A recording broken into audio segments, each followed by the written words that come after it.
Welcome back to Class and Grass Podcast, Season 3, Episode 12. There it is. We got it out. Yeah.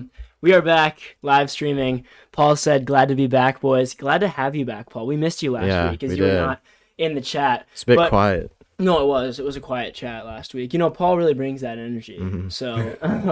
So we're looking forward to having him back and having the rest of the boys back. Of course. Hopefully a buzz in chat today. We also got some questions on the agenda. Obviously, we'll go through the Hasani of the week, and then we'll discuss some of the big decisions, the Ballon d'Or, and the other awards that were given out today. Then following that, we'll go with the Prem, and then La Liga, and then some of your questions. We got a question in the Discord chat for all you guys listening live right now or after recording date on Spotify or Apple Podcasts. You guys can get on our Discord, and from there, you guys can post questions, and we'll make sure 100% that they get answered in the podcast. Sometimes your questions that you put in the live stream live don't always fit with what we're talking about, so we can't get to it during that podcast. So if you want to make sure that whatever you're talking about gets spoken about by us, put it in the Discord. But yeah, without further ado, we can start with the Hasani of the week for Season 3, Episode 12. And it goes to none other than Mr. Ballon d'Or, Lionel Messi. 3 assists this past week. Pretty decent for his start at PSG so far, considering he started a bit rockier. Getting those 3 assists was very helpful. I mean, yeah, we were looking at it before the pod. It was like 4 goals, 3 assists or something this season. Obviously, not terrible for any player, but for Messi's caliber, I'd say underperforming, at least at his new club, especially with a team like PSG that will score a lot of goals. Mm-hmm. He's been in and out of the squad, but 3 assists in 1 game is unreal for any player, especially for him. And I'd say it just caps off a great week for him, including his 7th Ballon d'Or. Which is fantastic. I mean, the most Ballon d'Ors that anyone has ever gotten. Yep. I'm fairly certain that record won't be broken anytime soon. But yeah, going right into it with the Ballon d'Or ceremony, which happens today. I'll take my stance on this one. The chat can take theirs, and you can take yours. So just starting it out, I personally think that this is daylight robbery of Lewandowski. Right, I respect Messi. I think Messi is fantastic. All things considered, Messi's the GOAT. But we're talking about this season. Mm-hmm. Not the last 17 seasons or however long he's been playing. That's probably an incorrect number, but not the last however long he's been playing. We're talking about the last 12 months. Maybe you can consider the last 24 months because there wasn't a Ballon d'Or given before that. But even that would back up my further response even more, and I'm thinking Lewandowski should get this, right? Lewandowski this season with 20 games, 25 goals, and 2 assists, and last season with 40 games, 48 goals, and 9 assists. I mean, those are numbers that only the best players put up, right? You look at Messi and Ronaldo's top seasons, and only they put up those numbers in those best seasons. And Lewa has done it last year, and now he's doing it again this year. And on top of that, they won 4 trophies last year. Those consisted of the Super Cup, the Club World Cup, the DFL Super Cup, which is, the German one, so the UEFA and the DFL, and then also the Bundesliga. So no Champions League like they won the year before, no Copa America like Messi, but still 4 trophies with fantastic individual stats and being snubbed by not winning the Ballon d'Or the year before because it was canceled from COVID. I mean, I'm just thinking this has to go to Lewa. Yeah, and obviously from a statistics standpoint, that is true, based off what you read off there. But for me, it's more, I'm looking at it from the storylines. Obviously, Lewandowski had an unreal year last year. They didn't have a Ballon d'Or for whatever reason. He didn't get it. Obviously, the right thing probably would have been for him to get it. Well, yeah, I mean, he won the individual player of the year. Yeah, exactly. And then the Lego Ballon d'Or. Yeah, yeah, exactly. But for me, looking at Messi's season, I'd say really not dropping form in a very struggling Barca side last season. I'm not sure the exact stats, but I remember he still I can was read him for very you. solid last year. Last season, 47 games, 38 goals, 14 assists with a Copa del Rey, and then also a Copa America. So, I mean, still very, very good record for a Barcelona squad that underperformed in pretty much every single tournament, except, like you said, the Copa del Rey. But I think the biggest thing is also the Copa America, like you said. first international trophy for Messi in his whole career. I think just the storyline with that, beating Brazil in the final. I don't know. I think it was a year of a lot of resiliency for him. Yeah, and, I can see that. Obviously, with finally winning that international trophy, being kind of pushed out from Barcelona's home club for his whole career. But I don't know. I think it was right. I think it also could have gone either way, and you could argue it all day, and I would be pretty much split between Lewandowski and Messi. But for the storylines, I'd say Messi. So yeah, I mean, it both, like you said, both make sense. Lewa, stats and more trophies, but Messi he's the GOAT. He had a great season last year. He wasn't in a super team. Mm-hmm. Bayern's a super team, especially last year. Yeah. And when you're in a super team, you're going to get more chances in front of goal and whatnot. And then also, like you said, Messi, Copa del Rey, or Copa America, also the Copa del Rey. Yeah. But the international trophy was huge. And I think for the persuasion of the journalists who vote in France, that's huge. Because, like you said, the storyline that it brings about, Messi finally did the last thing that Messi had to do to become the GOAT. Everyone always said, or everyone's argument was always, Messi is not the GOAT because he hasn't won an international trophy. Yeah. And he did that. So I think, in my mind, he solidified himself against the haters as the GOAT so far. I think that has a huge part to play. But Eli said Messi was unreal again this year, but I'm tired of being a two-man competition. I agree. It's true. It's coming to tiring. an end, though. It is. It's coming to an end. Would you say last year? Yeah, because I don't think Ronaldo's going to get it again. No. And if Messi gets it again, that would be incredible because of the form he started out with this year. With 4 goals, 3 assists. And so I don't think he's going to win next year. And then I think it's going to continue. His form is going to continue to overall decline. Maybe he'll have better form than he has in the past 2 months, but overall compared to last season, it'll start to decline. But yeah, the problem with saying that you think that you're tired of it being a two-man competition is people took that into consideration 2 years ago, and Luka Modric won, and that was also daylight robbery. Yeah. Right. That was purely trophy. Bro. It was almost it was like recency bias. Like he just won the World Cup. Yeah. And did they win the Champions League? We didn't win the World Cup. Made it to the final. Or yeah. But they did win the Champions League though. But then obviously you can say made it to the World Cup with a overperforming Croatia side. He won the Ballon d'Or. Messi this year, I'd say maybe overperforming in an underperforming team and carrying an international team. Yeah. Do you think maybe, like you said, the voters are more looking at that side of it, of how much impact can one player have on one team? And maybe you could give the argument, Lewandowski, take him out of that Bayern team, they're still winning a lot of their games. That's a completely versus take Messi out of Barcelona or Argentina, and are they winning those? That's trophies? A completely fair argument. But I think there are previous Ballon d'Or picks that go against that. Yeah. And I think you have to be consistent. I'm going to bring in Wesley Sneijder a while ago. Yeah. He had a great shout at the Ballon d'Or and he didn't get it. I believe it was Wesley, right? Yeah. Yeah. I think so. And there have been other instances. Even with Ronaldo and Messi over the past however long, they were considered the best players in the world just by how great they can perform on any given day. Yeah. And sometimes there was other players that would pop up out of nowhere and have a fantastic season, but because Messi and Ronaldo were on great Barca and Real sides, they won trophies, they were great players, they would get it over those other players, maybe rightfully so, but I think you have to be consistent. And I think that, it's a tough one for me. I feel so bad for Lewandowski. Yeah. And then, we can move to the award that they did give him, which was the best striker, which is a new award. We kind of joked like before the podcast, is this literally just made this year because they already decided it was going to be Messi and they're like, okay, it looks bad, we need to save ourselves somehow, so they're like, let's make a best striker award, when a lot of the time it is a forward or a striker who wins the Ballon d'Or.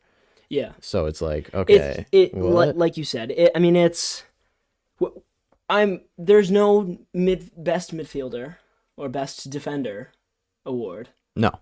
So right, and obviously this is a new award. Yeah. So why are they making it? If any, like you said, they're just gonna go to a striker anyway, or a winger. So it's a strange one to me. It feels like a little bit of a pity award. Like, oh, we feel bad that the journalists. There's no way Lewandowski was like, "Let's go." I got. Well, did you see striker. his Instagram post? No. Well, so it was actually, he's being very mature about it. If I was him, I would be really disappointed. Yeah. Because I know Paul said it's not a robbery, and I would agree. I called it a robbery, but you got to be enthusitic about it. You got to catch the viewers. You got to catch the viewers.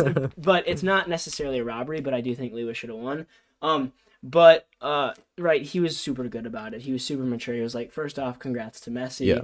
Second, thanks to all the journalists who voted for me and supported me. And third, thanks for this new award, the Best Striker Award. And it's professional, but it's also not what you've seen from other players in the past, which is, bad attitudes, not responding for a while, going dark for a bit, stuff like that.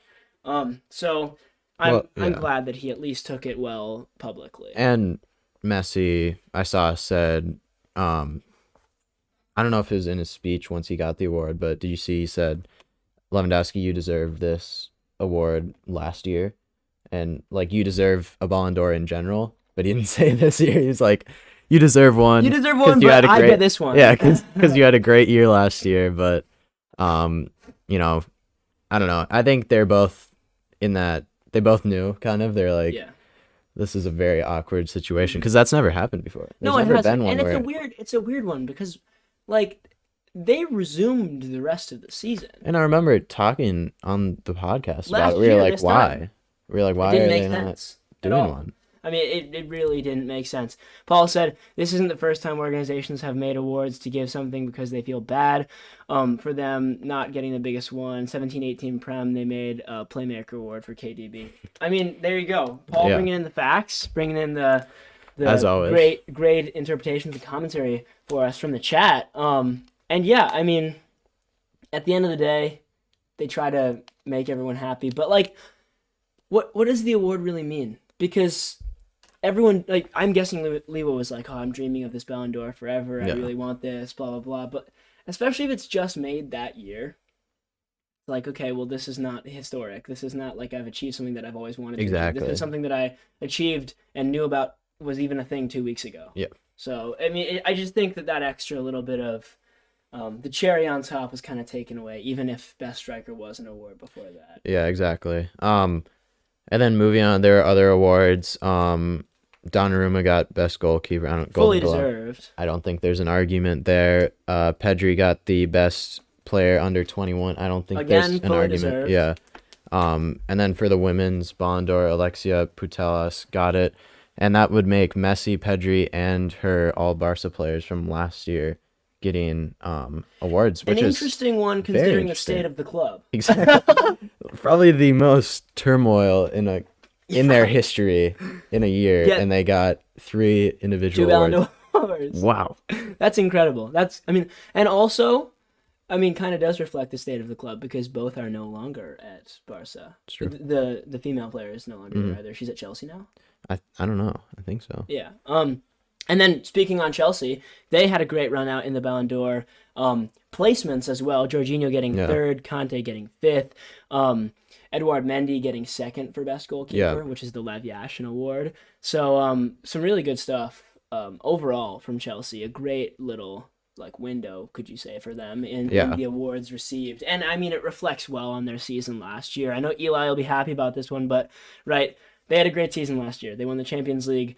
They were phenomenal in every department. Thomas Tuchel, he's transformed that club.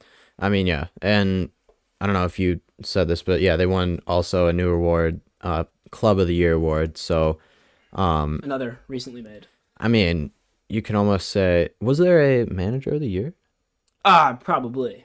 You want me to look it up? Sure. I got you. Because you could say Tuchel. To be fair. It's a well, right. So I think Hansi Flick won it the year before. Yeah. So let's see. Eli says best save percentage in Champions League history and most clean sheets in Champions League campaign for Mendy. There is a big argument there. I think the hype around Donnarumma was just huge from the Euros, and his performances there. He won the goalkeeper of the tournament for the Euros as well. So, I mean, it is a tough one. But I'd say Mendy, I don't know. I'd still say Donnarumma. AFCON's happening too late for Mendy to get it. If Mendy were to get it, he would have had to win AFCON with Senegal, like Donnarumma did with Italy with the Euros. And AFCON happens in January. So it's just, the timing doesn't line up well. I looked it up, the Manager of the Year award. I mean, it didn't come up, so if anyone in the chat knows if it happened or not, they could let us know, but I didn't see it. Maybe they only do it for UEFA, not FIFA. Yeah, the UEFA awards might be, which are just weird. The knockoffs. Why are there two? They're knockoffs entirely. I mean, it's craziness. Moving over to the Premier League, obviously we were just talking about how great Chelsea was. And looking at the top of the table, the top three is on 30, 29, and 28 points. So it's fairly close at the top. Yeah. And then Chelsea and Man United had a interesting tie. Very interesting. Weekend. You know, Carrick with, I mean, undefeated. As an interim. Yeah, exactly. Interim to the interim. Yes.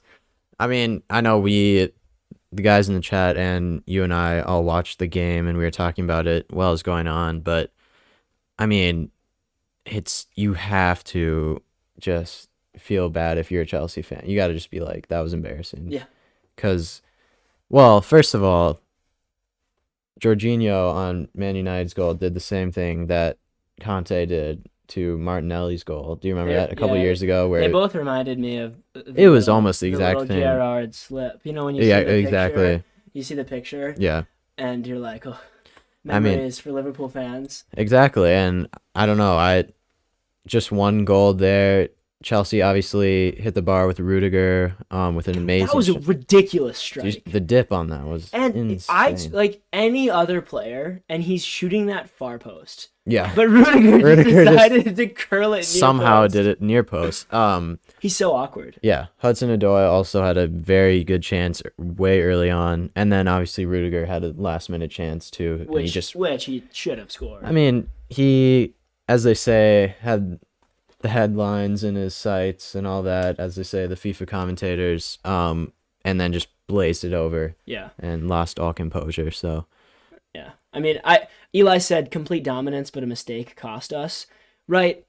I can kind of agree with you there, where your mistake cost you. But your goal to make it 1-1 was a penalty that was a VAR decision, which Jorginho tucked away, which kind of maybe made up for his previous mistake. Yeah. But you're only scoring a goal against Man United. And to be fair, that Bailly-Lindelof partnership did really good that game at defending crosses and the balls coming from the wingbacks, which is generally where Chelsea thrive. Yeah. So they did a good job. But I don't know if you can say dominance because Chelsea had chances and they didn't take them. Yeah, you scored a pen. Reece James was also kind of quiet. He's your top goal scorer this season, so which is a weird one as well. Yeah. Like just in and of itself. Yeah, but like I don't know, they did seem to pretty much Man United saw your game plan, crossing, a lot of wide play, and really shut that down. But I'm not gonna lie, it was dominance by Chelsea and they should have won the game. Did you see the Premier League? They always do that like chance creation map. Like chance creation and then XGs. Yeah, and like it was all to the side of Chelsea the whole game, and there's like one little blip that Man United scored. Well, they had when they subbed Jadon Sancho off, the commentators were like, Jadon Sancho scored the one shot that Man United has had all game. Yeah, it was like the 60th minute, and not even the one shot on target, the one shot they've had all just game. One shot. And also, at the time that they subbed Sancho off and Ronaldo on, it was 1-0. Yep. Obviously, the pen really didn't have anything to do with that substitution. No. But it was an interesting decision from Carrick, in my opinion. I'm surprised by the amount of discussion over Ronaldo's transfer to Man United and if he should be starting every game, if he should be even playing every game. I mean, what do you think? I'm still kind of torn because did you see the Roy Keane, Jamie Carragher? They had a huge fight about it after the game.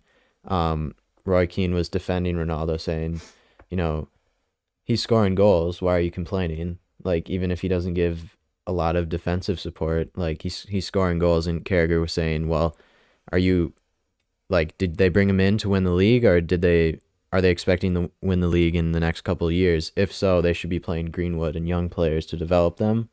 So I don't know. What do you think? Should he be on the bench, or are his goals enough to keep him in the starting 11? So those are two good points, and I also have one separate one. But if you're going off of, are they bringing him in to win the league this year, or are they bringing him in to win the league in a couple of years? I think that's completely valid, right? He's not going to win them the league in 3 years. No. And people like Greenwood, people like Rashford, people like, Jadon Sancho, all of these young guys can indeed develop more and find form and help them win the league if they can strengthen other parts of their lineup. But that being said, I also think that there is a fairly denied reason to why United might be unproductive, and people don't like to look at it or talk about it. But teams change the way they play when Ronaldo's in their side. It's true. And he's a great player. He's one of the GOATs. He's been incredible his entire career. And at Real Madrid, they were able to use him very, very, very effectively. Yes. And that was special. But United hasn't found out a way to do that. And Ronaldo is less dynamic now that he's older. Mm-hmm. So he's kind of one-dimensional, and he's really good at his one dimension, but he's not providing support in other areas. So if you want him to do his job, you have to feed him just the right way and play just the right way, and they're not necessarily cut out for that. Yeah, it's a hard one because there is that production there pretty much every other game. Mm-hmm. He scores a goal, and late ones too, and very important ones. But like you said, maybe that is a job for a substitution. If he's scoring those late goals, he can come on in the 90th minute. You don't sub Ronaldo on. No. It's not. He would retire. Exactly. Before you did. So, it's kind of, as a club, you have to decide. It's like you were saying a couple episodes ago with Sir Alex Ferguson. Mm-hmm. Should he have as much say in the club right now? Should Ronaldo have that much say just because of his huge presence and ego in the team? Or should a manager at some point, just like Rangnick or whatever, who's coming in? I don't think anyone knows how to pronounce his name. No, should he put his foot down and be like, all right, we're going to be pressing, which is all I've heard about from him. Mm-hmm. You're not going to do that. That's past your kind of role in a team, but we will bring you on because you have that. If not, he's going to bring attention from the defenders, and he's going to get a man on him at all times. Yeah, I mean, there are positives, but at the same time, Man United are rebuilding at this point, and I don't know if that's the right choice. Man United, I think, from where they were 4 or 5 years ago financially, and where they are now, or maybe you could say before they signed Ronaldo. There was a pretty steep drop. I know they're the best, or the most wealthy club in the world, or have been for a while, and popular among countries outside of England. But, they were suffering big time financially with all the investments they made in players that weren't paying out on the field. And so, the owners, the Glazers and Ed Woodward are, in my opinion, much more invested in making Man United a global club that is financially stable than actual success. And usually those two things come hand in hand, but when you have Ronaldo in your side, they don't. And so I think that there's kind of another problem lying underneath, which is Ronaldo's making them a lot of money right now with television production and shirt sales and overall media coverage that they don't really care, I think. I mean, that's just a speculation that I have. You know what I mean? Yeah. They're like, we're making a lot of money off of him, and we're going to do that while we can, and then we'll do our rebuild or something like that. So I think that there's a lot of fishier stuff going on at United right now. Yeah, it will be interesting to see how the new manager comes in. Eli said, dropping points in that fashion could be the difference in the title race this year. Yeah, like we said, top three is combined between 2 points from first to third. So, dropping 2 points is like dropping first to third. Exactly. And Chelsea, if they won that game, could have been 32 points, and United would have been 27 points. Yep. So then you're making that gap bigger, and every little bit counts so much. Yeah, so much. Especially like we're no longer in the times that is like where it's you're 5-10 points behind the top. It's okay because you make that up. Because we're nearing Christmas, and in a month now, you're gonna be like 7 or 8 games deep into this Christmas window where tons of games happen. You're either your form right now is gonna keep you up or it's gonna drop you, and so every little point matters for your confidence and for what's coming ahead. So I mean, it's very important that these sides, Chelsea, United, City, Liverpool, all of them get their act together and are able to play. Right now when I'm looking at it, City and Liverpool are the only 2 teams that I can see that really look like they are dominant in all of their play. And Chelsea, I would say the same, but this previous game made me question that. Especially with United being able to so easily shut down Chelsea's strongest point of attack. Mm-hmm. And then moving to, more of the bottom half of the table where points are going to matter just as much over this next, 1 month-ish. And Norwich and Villa are both undefeated under new managers, which is huge for them. Yeah. Steven Gerrard with his second win out of 2 games against Crystal Palace, which is a very good side. Vieira has done very well, as we've talked about before. They went up 2-0. Palace scored 1 late, but finished it 2-1. And then Norwich 0-0 as well against Wolves, I believe. So a win and a draw, and then 2 wins for Gerrard. I mean, new manager bounce, and Norwich could get. I mean, Norwich to win the league. Honestly, sink or swim in the winter. They get a 10-game winning streak. You never know, but I don't know. I still don't see Norwich doing much, but you never know. It's weird. I mean, it's really strange. I mean, I'm looking at the bottom of the table right now. Obviously, Newcastle are last. They haven't won a game yet. Everyone's like waiting for like new players or something. They're like, we have good ownership now. Like if they go down, they're gonna go down with like 5 billion. That's gonna be the championship is gonna be blown away. It's gonna be destroyed. They're gonna have the sickest team in the championship. Dude, they're gonna sign like Premier League level players in the championship.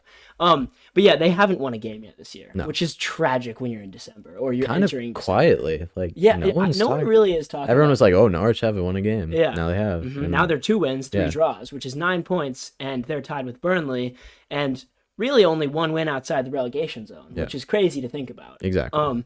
But I mean, the bottom of the table is fairly congested, right?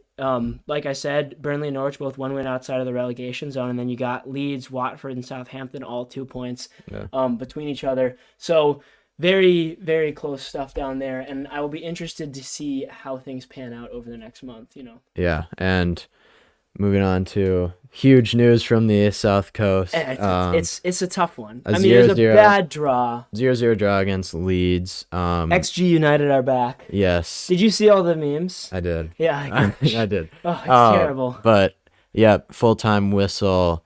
Boos rang around the Amex. I mean, I've never heard GP get booed before. Graham was very disappointed in the fans. He was very confused. He said, "We're sitting in 8th. Why are you complaining?" Yeah. There's a bit of a... And at the end of the day, we're Brighton Hove Albion. I need to hear what you think as a Brighton. We're Brighton Hove Albion, and we just got a point.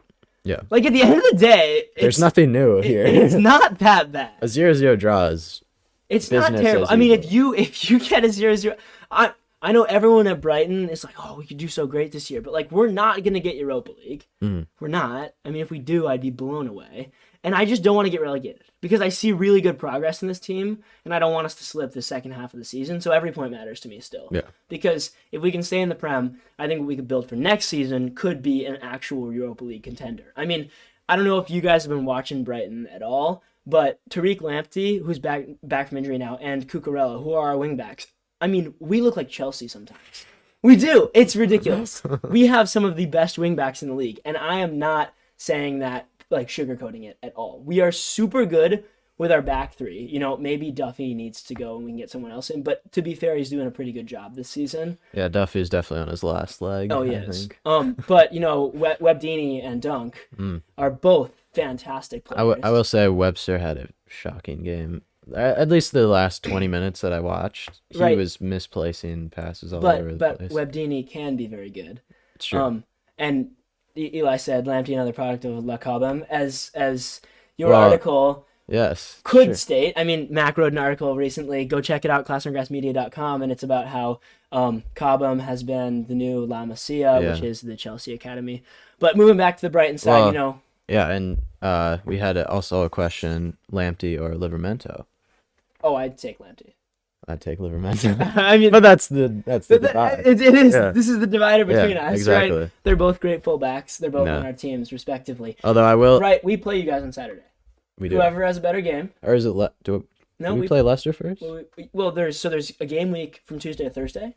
And then there's a game week from Saturday to Monday. I think we play Leicester and then we play you guys. So we play you guys on Saturday. Yeah. Right? Whoever plays better, Lever or Lamptey, that decides it. I still think Livramento is a better winger, but Ralph isn't a huge fan of that idea. I've called him. I've said... Oh, you've talked to him on the phone? Stick Tino up front. Put him in the front three. He's still an incredible player. He's really good. Yeah. Paul said Lamptey's better than Livramento. That's what we like to hear. How could you support a team with Neil Maupay on it? That's very true, Paul. Neil Maupay had a shocking game, to be fair. Man missed so many sitters. But yeah, the XG memes were going crazy. I mean, people were just like all over the place talking about how XGFC is back. If you guys don't know, last year, we would have won the league in XG if you could. Yeah. XG is expected goals. So we're very good at creating those chances, but actually putting the ball in the net seems to be harder for us. But yeah, I'm not too mad. I'm disappointed in the fans that booed. I would not have booed if I was there. No chance. I would have been like, Graham, pick your head up, go into the locker room, talk to the boys, and let's go out next week for a better game. Shave the beard, maybe? Is it time? Is it time? It may be time. This is going to go on the Instagram. Yeah. But because we posted a previous one about the beard. But I do think now that it is time to shave the beard. Personally. You heard it here first. You heard it first. Well, I think that's the form. What's his form since being with the homeless? Oh, since like from when he started homeless to now. That's a good point. What's the form? So he shaves, we go back to good form. I think so. We have to get this down so that we can start these good luck charms, right? Yeah. So it's Graham shaving. So if he shaves, guys, you've seen it here, he's going to shave. And if he does, we're winning the league. And then just don't maybe go back to the homeless. Yeah. Because homeless is not ideal. No. Because the scraggliness is what makes the team perform less well. Well, Paul also said winless in the last 8. Yeah. That had to have been around the time. So that's a good point. And it is obviously joking. But yeah, I think you should shave the beard. I think we need to get our act together to stop getting singular points and start getting 3 points. But if we're being honest here, you stick a Roberto Firmino or a Sadio Mane or a Romelu Lukaku up top, Lewandowski up top, and we're winning the Champions League. Because you look at our back line and you look at our midfield and our wing backs, we're just missing that final touch. Yeah. It's real. Well, we'll see if Basuma stays. Well, there's some other things going on with that situation that I don't know if we should discuss. But that's a whole different deal. Rumors. Flying from England all the way down to Spain, where a decent bit has been happening this past week. Obviously, Xavi now has taken over for 3 games, and they're undefeated. 3 or 4. 3 or 4, and they're undefeated under him, which is really good. They're in 7th place right now, 10 points behind Real. And they just played Villarreal this past week. They won 3-1, and it was not necessarily a Xavi type performance. The goals are not. No, and even the play throughout the game, some of the passing was really sloppy. Yeah. And if you didn't watch the game, right, 2 of the latest goals, the last one was in the 96th minute and it was a pen, and Memphis Depay's winning goal was in the 86th minute. So it was really neck and neck until the very end. So they squeezed out 3 points. Getting results though. Yeah, they're getting the results, but I would like to see better football from that side. And so we'll see what there is to come. But overall, good from Xavi's side for the first couple games. And I'm really looking forward to seeing how they do over the next month or so, because I feel like, they could definitely recover their position in the league and return to, in the next couple years where Barca needs to be. And then moving to their rivals, Real Madrid, they won a 2-1 game against Sevilla. Overall, another pretty neck-and-neck game. Real Madrid didn't really find their feet until like 20 minutes into the game, and in like the 15th minute, Sevilla scored off of a header from around the penalty spot, which was kind of ridiculous. I mean, you don't see those. The absence of Ramos and Varane. Exactly. And it was a good header. It was placed really well by Rafa Mir. But then Real Madrid started to find their feet, and then about the 30th minute, Militao hit a shot from about 40 yards out. I saw that. And it hit the crossbar. Well, it was saved, and then it hit the crossbar. And then Benzema followed it up. Who's having a fairly decent season this year. 16 goals. Exactly. Vinicius. Benzema is a Mitrovic type. I think Benzema tries to follow in the footsteps of Mitrovic. I think so. I don't think it's the other way. I think also Lewandowski. Yeah, well, they both watch the championship consistently. Why wasn't Mitrovic considered? Well, next year. No, it's true. Because look at his stats. Yeah. Look at his stats. He's going to have the same stats as Lewandowski. He's actually... Maybe more trophies. You don't know. But wins the FA Cup, wins the Carabao Cup. We're calling it now. You heard it here. You heard it here. Mitro November 29th. The Ballon d'Or. But yeah, Benzema obviously tucked that one away, and then in the 80th minute or so, sometime around then, Vinicius scored the winner, and it was a great goal. He got it on the left side of the field, cut in, and then he hit an always rising strike with a bit of backspin that went into the top right corner. And Vinicius is having himself a worldie of a season. The kid is doing really well. The pair of them. It's great. Yeah, it's really good. And then just going back to Barcelona, do you think? I personally think a top 4 Champions League would be success for Xavi this season. Top 4 for Barca as of next season, like at the end of receiving Champions League. Yeah, at the end of the season, getting in the top 4 spot, a Champions League spot, would be a successful first kind of not full season for Xavi, but first. I think it depends on the place in top 4. Given that they're 7th right now and they have more than a half of a season to recover, and they look decent from the start, and he's got a January transfer window to do a bit of working, I'd say at least 4th or 3rd. If he got 2nd, I think it's a really good season from him. If he got 3rd, it's okay. If he got 4th, it's all right. If he doesn't get a Champions League spot, I think that's disappointing. I think so. But the real test is going to be when he gets the funds, when he gets the real transfer window in the summer, when he's able to let players go off their contracts. How's the squad going to look? How are they going to play? And what are they going to do next season? Because that's really when managers are able to shine. They have that time with their squad. They have that time to make the squad that they want, and whatnot. So, it's going to be very interesting to see what happens. Daniel Ramsarup, I don't know if I pronounced that wrong or not. Welcome. Welcome to the stream. Hope you're enjoying. He said Lewa was robbed. So sad right now. I said the same thing at the very beginning. I did. Yeah. And I think maybe robbery. It does. It does. And robbery might be a bit enthusiastic, but I do think Lewa should have gotten it. And you can go back, after the stream's done and watch, that previous. You won't like me because he's a Messi guy. I was more of a Messi storyline, but yeah, you can go watch that back. Definitely think Lewa deserved more than he was given for the past 2 years of work that he's had.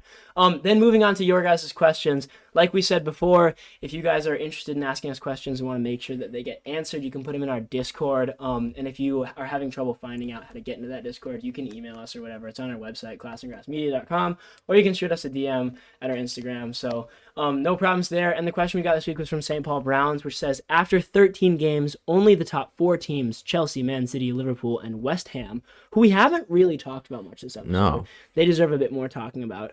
Only those 4 teams have a positive goal differential. Why do we think this is happening? Is it because of bad defending across the league, lack of quality finishers, or just 2 to 3 really horrific defensive games so far for the other 17 teams in the league? What do you think? I was surprised to see that as well.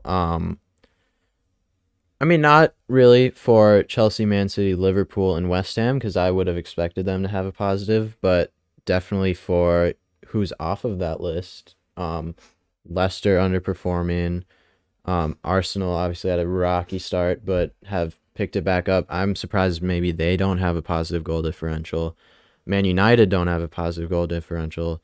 I know there's a couple with 0. Yeah, and so I mean they're not all negative. But obviously there's like 4 with 0. Crystal Palace, Brentford, and then Wolves also have 0. So there's 3. So those are more. And I mean Brentford have had a very good defensive season, or at least to start out this season. They haven't gotten blown out. Exactly. So I think that's also part of it. Wolves, just overall over the past very 3 up and down years, season. But overall over the past 3 years, have been known well for their good defensive abilities and their ability to keep clean sheets. And then Crystal Palace, I think, is an interesting one, but their improved form as Patrick Vieira has taken over, I think, is definitely a result of that.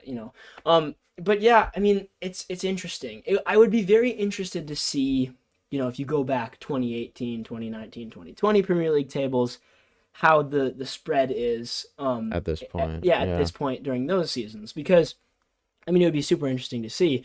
And I mean you would think that you'd have half of the table with positive and half of the table with negative goal differential. Or maybe a third with positive, a third with close to 0, and then a third with negative. I mean, yeah, you'd think a 5th, 6th, and 7th place team would have at least a positive goal differential, but they have 0s and negatives. So we'll see. But yeah. We have a lot of questions which came through our phones recently.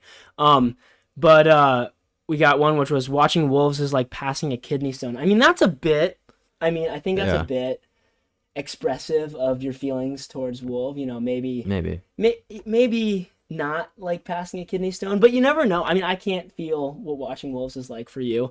Another one was Spurs about to go off or simply fizzle. Will Conte turn around in December or take a year? Any snow in the forecast for games this week? I loved the Man City West Ham game. Very entertaining halftime performance from the ground staff. Definitely. Did you see it? Shoveling about? Yeah. Yeah. I mean, great job. Pep fantastic. gave him the Man of the Match award. Yeah. I just love it. Yeah, I mean, you love it. It's satisfying to see them clear it off. And right, then you're thinking amateur level games, semi-pro.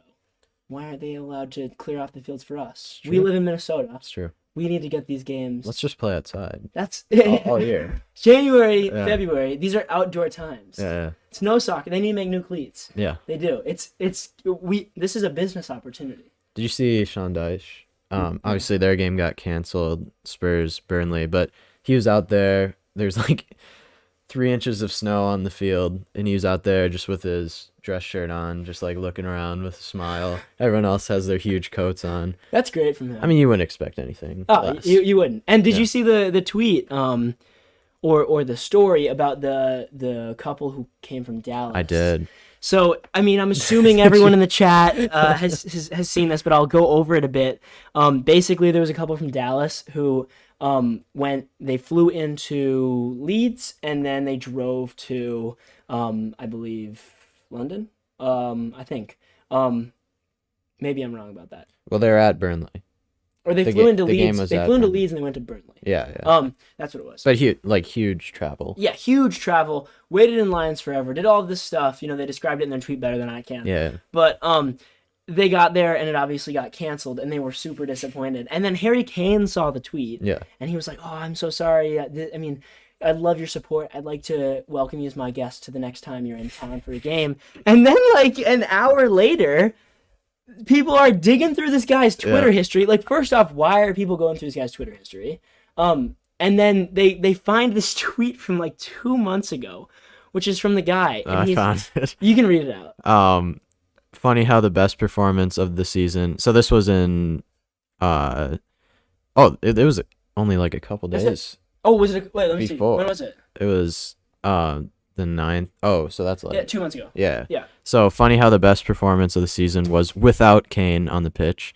Changing rooms, a disaster. Need a manager with the bollocks to sit him and make this Suns team 100%. Winter window. Sell Kane. It truly needs to happen. So I mean, that's so. You think Kane's gonna revoke his offer? Okay, but like realistically, how many other people, even if they haven't tweeted it specifically, have said that about a player? But you'd still be like, if oh my either of us God. ever were to like become great soccer players, the things they could dig up from this podcast would be horrendous. Yeah. So like, obviously it's a tough one for him, but it is. It's hilarious to I mean, see. do we think Kane will rescind his offer? No. You don't think so? No. What, like, do you think it would be awkward if they like met each other? No, because I doubt Kane would see it. I don't know. Unless Kane like goes through his hate on Twitter and he's like, oh, I still remember that tweet from 3 months ago, but I don't know. We shall see. Paul put a fun fact of the day in the chat, which is Norwich in 1992-93 are the team to finish highest in the table with a negative goal difference after finishing second. That is crazy. I mean, it does happen. The 90s were weird. The 90s were a strange time. I mean, they really were. Moving past to fantasy as we close the podcast, as all of you guys know, fantasy is something we do every single week, or we review it. So for regular fantasy with the class on grass, wow, it was a great week for me. You should start then. I'm gonna start because fantastic stuff from me overall. 48 points when the average was 44. Vardy with 24, captained him. He got 12, doubled that. I mean, fantastic. Salisu with 0. I'm disappointed in Salisu.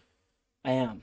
I mean, it was the Liverpool way, so you can't really blame him. I'm disappointed in Salisu. Yeah. I really am. I was expecting at least 6 from that game, personally. Okay. I was not.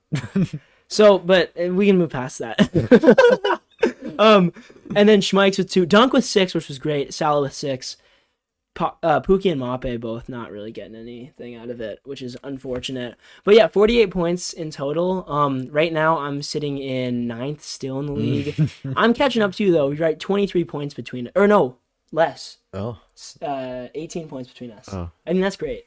So 27 for me. That's a tough one, right? If we do another one of these weeks, it's close. So I think I've found the problem. What? I have Captain De Bruyne, who was on a 25% chance of playing. So why did you choose to do that? So I didn't know. Did you not? I don't think I've really looked at this. Oh no. Until probably, I don't know, maybe 2 podcasts ago. But Van Dijk with a strong. More than half of my points came from Van Dijk with 15. That's great from him. You should have captained him. Yes, I should have. That would have been fantastic. You know what? I'll captain him right now. For next week. He's gonna get a red card. Honestly, make captain. All right, you heard it here. He's captain for Mac's team next week. This is great. Mason Mount with a nice vice captain as well. I'll give Livramento. Does vice captain what is it? So if your captain doesn't play, so I'm going Van Dijk captain, Livramento vice captain.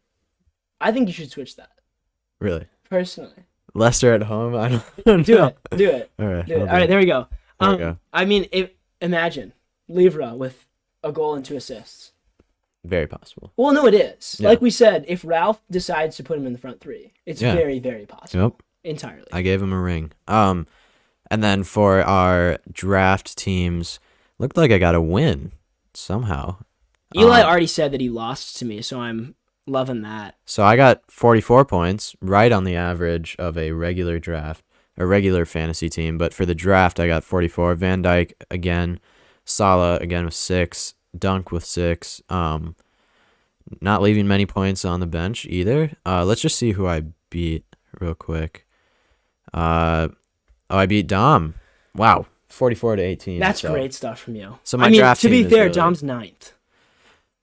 You gotta beat him though. Suddy, how do you feel? We're asking producer Sutton here. How do you feel about being last with only 1 point? At least I got something. I mean, you drew. You got 21 points this week. You got more than Dom. If you would have played Dom, you would have won. Yeah, Ashley Young. Ashley Dom. Ashley Young got 9 for you. Konate got 6. Sargent got 2. I mean, he did decide to play Sargent. It's great. Solid 2 points. It's solid. I'm third. Tied for second with Eli now. 27 points. I obviously beat Eli this week. I got 40 points in total, so not a bad week. Huge gap in the standings. There is. I'm in 6th right now. I'm 5 points above 7, who is Paul. But then you go another 6 points after 4th, and you have Mac, Eli, and the top James. 3 have very much pulled away from the pack. It seems to be a very risky one up there. You never know what's gonna happen. I'm liking where I'm at right now. You are. Yeah. You don't want to peak too early. That's true. Yeah, you're on the come up. Third place. But I am as well, right? Yeah. 21 points. I'm not far behind on that. Not bad. I'm not far behind. Yeah. Tom says I haven't checked fantasy in 2 weeks. My team is shit. I haven't touched it since the draft, so. No, I'm still. You have no moving excuse. about. I'm still moving about. Yeah. That was a good draft from you then. Very good. I mean, that's great. Predicting good. injuries and everything. Yes, guys, that concludes the podcast this week. Hopefully you had a good time. We had a good bit to talk about. Yes. But yeah, we've got some big things coming. Little hints. We're not going to spoil anything, but big things coming in the future. So keep your eyes peeled for that. If you don't already, go follow us on our Instagram. If you're listening on Apple Podcasts or Spotify, maybe come join us live next time. Some articles coming. Some articles are weeks. coming. Yeah. Check out our website if you haven't for recent news and whatnot. And until next week, hopefully you can watch a bit of footy. We've got a double game week happening right now, or not a double game week, but a week with 2 game weeks. If you know what I mean by that, you know what I mean. So lots of Premier League coming up, which is very exciting. So hopefully you guys can soak it all in. And until next week, peace.